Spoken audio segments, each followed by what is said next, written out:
مستقلاً ایک ایسا محصور خطہ قرار دے دے جو صرف جنگ کے لیے مخصوص ہو اور وہاں سکونت اور آبادی ہمیشہ ہمیشہ کے لیے ممنوع قرار دے دی جائے۔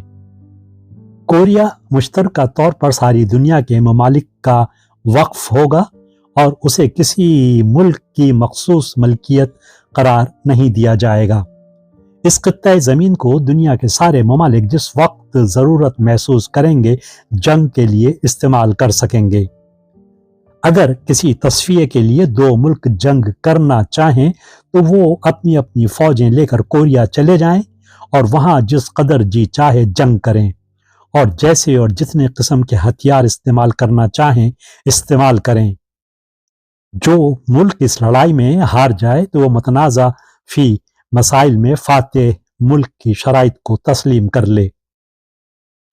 مثلا ہند اور پاکستان کشمیر پر قبضہ کرنا چاہتے ہوں اور ان کے لیے بجز لڑائی کے کوئی اور صورت نہ رہ گئی ہو تو وہ اپنی اپنی فوجیں اور سامان جنگ لے کر کوریا چلے جائیں اور وہاں جی بھر کر قوت آزمائی کر لیں۔ ان میں سے جو لڑائی جیت جائے اقوام متحدہ کشمیر پر اس کے قبضے کو تسلیم کر لے۔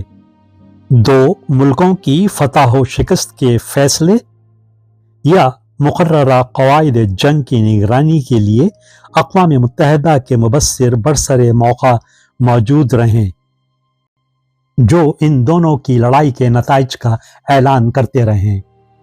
اس طرح جنگ ایک مخصوص خطۂ زمین میں محدود ہو کر رہ جائے گی اور بقیہ ساری دنیا تباہی و بربادی سے بچ جائے گی اور انسانی قوتیں اور صلاحیتیں تعمیری کام میں صرف ہونے لگیں گی۔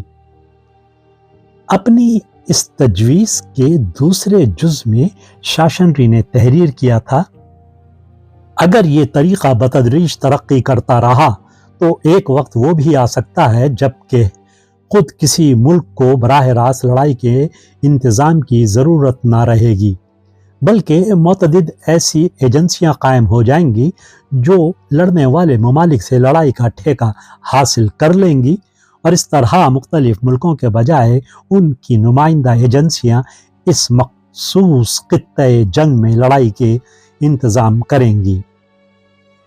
اس طرح مختلف ممالک کا بہت سارا وقت اور خرچ بچ جائے گا۔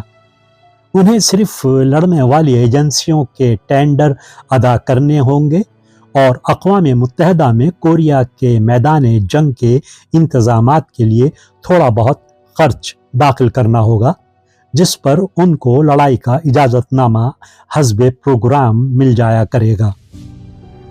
اس قسم کی ٹھیکہ دار ایجنسیوں کے لیے ضروری ہوگا کہ وہ اقوام متحدہ سے اپنے لائسنس حاصل کر لیں۔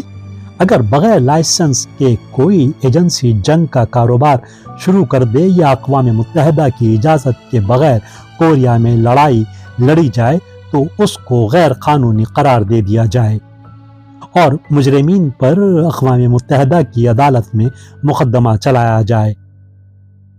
اس آنے والے مستقبل کے متعلق شاشنری نے بڑی رنگین اور جذباتی عبارت لکھی تھی اور ایک طرح سے منظر کشی کرتے ہوئے تحریر کیا تھا۔